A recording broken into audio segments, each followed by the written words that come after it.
I'm Sophie from Wisconsin, and I'm going to talk about a follow-up study on my previous talk, which is about IoT abuse in intimate partner situations. So as Rosie just spoke a lot about, technology is a huge part of intimate partner abuse these days. It plays a role in harassment, many kinds of surveillance, financial abuse. And today I'm going to be speaking about how IoT devices specifically are involved in intimate partner abuse. So as I've talked about, we have seen increasing evidence that IoT devices are being used against survivors of intimate partner violence.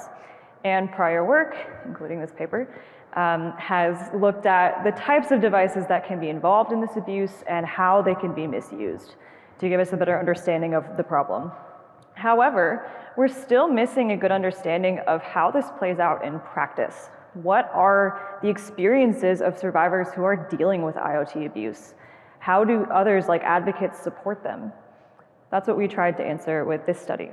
So we wanted to know how survivors of intimate partner violence, or IPV, identify IoT abuse is happening, how survivors and advocates mitigate IoT abuse, and what barriers they face along the way.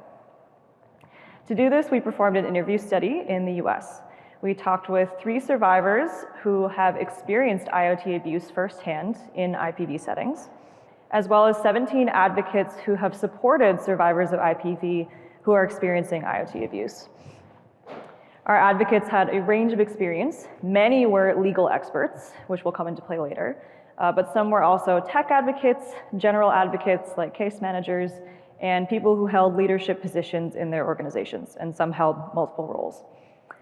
These advocates had combined 150 years of experience in advocacy. So they were able to tell us a lot of wisdom that they have learned from their experiences.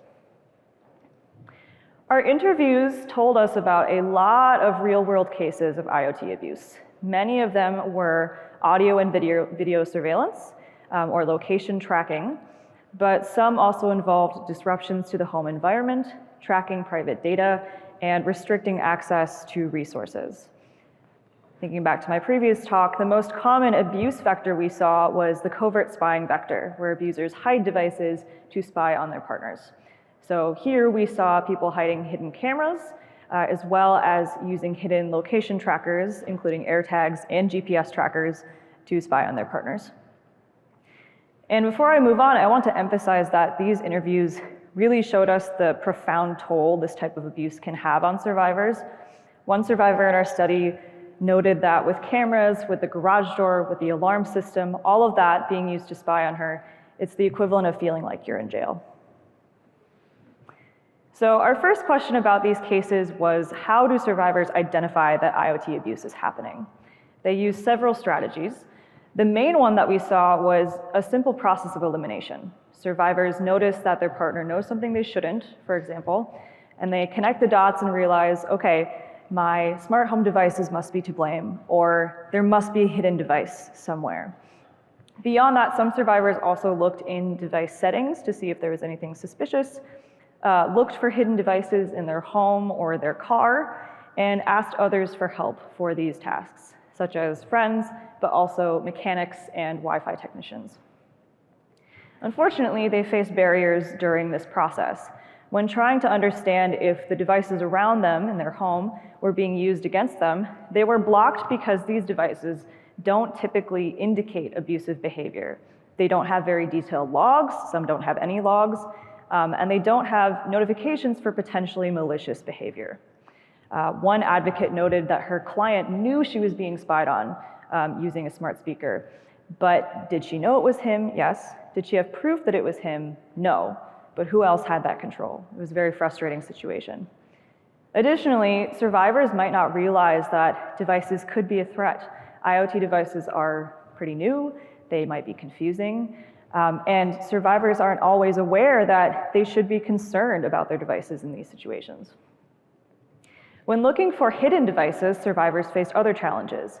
One challenge was that these devices are discrete by design. They're often intended to be hidden for a use case such as theft prevention, which makes them easy to hide in malicious circumstances as well, and therefore hard to find. Additionally, none of the survivors in our study had used any method to find hidden devices except for manual inspection.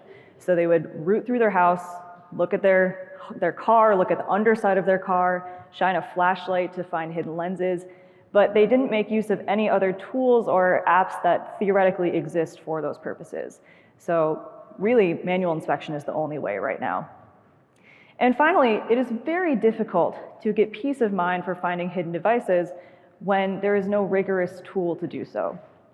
For example, one advocate talked about how survivors would go to mechanics to find devices in their car, which was often successful. But they also said a lot of times they won't find anything. And the client doesn't always feel like, oh good, everything's good now, they didn't find anything, because they still feel they're being watched. They can't rule out that IoT abuse is occurring via a hidden device. Someone just might not have found it. So when survivors identify IoT abuse, what do they do to stop it, if anything? We found 4 categories of mitigations in our study: making changes to the device that is being used against them, seeking help from outside services, strategies that advocates use to support clients, and legal actions. I'm only going to talk about these 2 today for time, but please see the paper for more details. Before I move on to those 2 categories, I want to emphasize an overarching barrier that we kept hearing, which is that IoT abuse is not isolated. Survivors are dealing with IoT abuse at the same time as juggling personal safety and work and leaving a relationship and many other things. So when we think about the mitigations I'm about to discuss, even seemingly simple mitigations can be deprioritized or made far more difficult under these circumstances. That being said, one method that survivors used to mitigate abuse was device changes. They would make physical changes to the device being used against them, like throwing it away, or they would make configuration changes, like revoking an abuser's access. Of course, they faced barriers in this process, and the most prevalent barrier that we heard about is that the abuser could notice changes were being made. If the abuser notices these changes, they could reverse the changes. For example, in one survivor's case, she removed a tracking device from her vehicle, but the abuser knew where she worked and was able to find the car again, place another tracker, and do that again 10 more times throughout the case. So this can create abuse that is just impossible to address. And additionally, if the abuser notices changes, they could escalate abuse in retaliation, which means that sometimes survivors just have to live with the abuse because they can't address it for fear of their safety. One advocate said, it's like watching what you say and do in certain times, which sucks, but in some cases it's life or death, and that's what you have to do. If it is possible to make changes, there are other barriers. Making changes can be difficult because the devices are expensive, they might be necessary for the home to function as it should. For example, it's hard to remove a smart lock from your house easily. And further, changes can sometimes be prohibited. One survivor was being harassed with her smart light bulbs and wanted to reset them, but she was told by police that she couldn't because her husband was technically the owner. So in situations like that, when device changes are not an option, legal changes can be a better solution. Survivors took action by seeking physical protection from their abuser, usually via a restraining order, which means the abuser has to maintain a distance from the survivor, they must leave the home if they're living together, and they must cease contact with the survivor. Survivors can also regain control of their devices with legal action by compelling the abuser to give up access. And finally, survivors can seek legal charges against the abuser. For example, IoT abuse can constitute part of a stalking case, can help to bolster that case, and it can also count as contact when contact is not allowed, which is a violation. Unfortunately, at least in the US, legal action was not always effective. The first reason is that though IoT abuse can be part of a stalking pattern or count as contact, it itself is not always illegal. And this was pretty unclear even to the legal experts in our study where the line is with IoT abuse that's legal and that's illegal. For example, if 2 partners live together in the same home and share a security system, and one uses a security camera to spy on the other, is that illegal?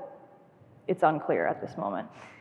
And further, US legal protections don't always consider IoT devices. So if a survivor gets a restraining order, for example, as happened in one case, and the abuser is forced to leave the home, they are not required to give up access to smart devices. At least it's not codified. So one survivor asked, if I get a restraining order, why shouldn't that apply to smart devices? Questions like that lead me to my last piece of my talk, which is how we can remove these barriers. We have 5 recommendations. First of all, this will echo what I spoke about earlier, we need to redesign IoT devices with survivors in mind. This would include changing access control protocols so that it's easier for survivors to maintain access and to revoke an abuser's access when needed. And also adding logs and notifications that make it easier to identify abusive behavior and use that to prove that this behavior is happening. We also need to train advocates and services like mechanics and Wi-Fi technicians so that they are better equipped to help survivors of intimate partner violence with their IoT abuse concerns. And along with that, we need to create tailored tools and services specifically for IoT abuse in order to help these survivors.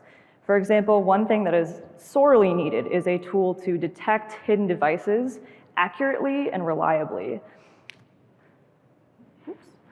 We also need to raise awareness of IoT abuse among this community, which I hope this talk is doing, but also among the general public, so that survivors are aware that this is a potential concern and can more easily identify when IoT abuse is occurring. And finally, we need to collaborate with legal experts so that we find out where the legal system is working and not working for survivors and try to close those gaps and raise up potentially useful legislation. Okay, thank you so much. That's it.